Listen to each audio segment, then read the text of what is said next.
ಸ್ನೇಹಿತರೆ, ಇದು ನಾನು ಬೆಂಗಳೂರಿಂದ ದಾವಣಗೆರೆಗೆ ಹೋಗೋ ಪ್ರಯಾಣದ ಮಧ್ಯೆ ನನಗೆ ಎಲ್ಲೆಲ್ಲಿ ವ್ಯೂ ಚೆನ್ನಾಗಿದೆ ಅಂತ ಅಂದಾಗ ಕ್ಯಾಪ್ಚರ್ ಮಾಡಿರೋ ವಿಡಿಯೋ ಫ್ರೆಂಡ್ಸ್.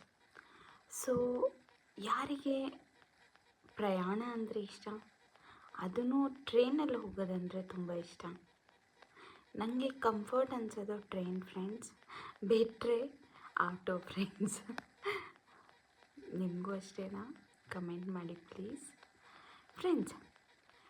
ಎಷ್ಟೋ ಸಲ ನಾವು ಟ್ರಾವೆಲಿಂಗ್ ಮಾಡುವಾಗ ಹೊಸ ಹೊಸ ಪರಿಚಯ ಆಗುತ್ತೆ.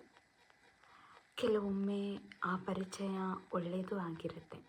ಹಾಗೆ ನನಗೆ ಕಳೆದೊಮ್ಮೆ ಡಾಕ್ಟರ್ ಕುಲಕರ್ಣಿ ಅಂತ ಹೇಳಿಬಿಟ್ಟು ಬೆಳಗಾಮವರವರು, ಅವರು ಪರಿಚಯ ಆಯಿತು.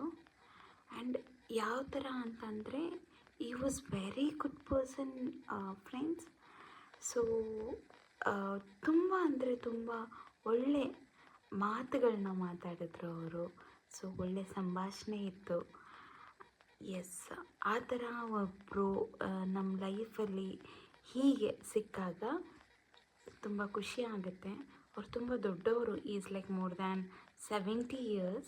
ಬಟ್ ಎಸ್, ತುಂಬ ಅವ್ರು ಮಾತಾಡೋ ಮಾತು ಮಾತ್ರ ಎಷ್ಟು matured and as well as ಈಗಿನ ಕಾಲದವರು ಯೋಚನೆ ಮಾಡೋ ಥರನೂ ಇತ್ತು. ಸೊ ಪ್ಲೀಸ್, ನಿಮಗೂ ಈ ಥರ ಯಾವತ್ತಾದರೂ ಆಗಿದೆಯಾ? ಕಮೆಂಟ್ ಮಾಡಿ, ಲೈಕ್ ಮಾಡಿ ಫ್ರೆಂಡ್ಸ್, ಶೇರ್ ಮಾಡಿ, ಸಬ್ಸ್ಕ್ರೈಬ್ ಮಾಡಿ, ಕಮೆಂಟ್ ಮಾಡಿ. ಒಳ್ಳೆ ಒಳ್ಳೆ ವಿಷಯನ ತಿಳಿದುಕೊಳ್ಳೋಣ. Thank you so much. Have a great day.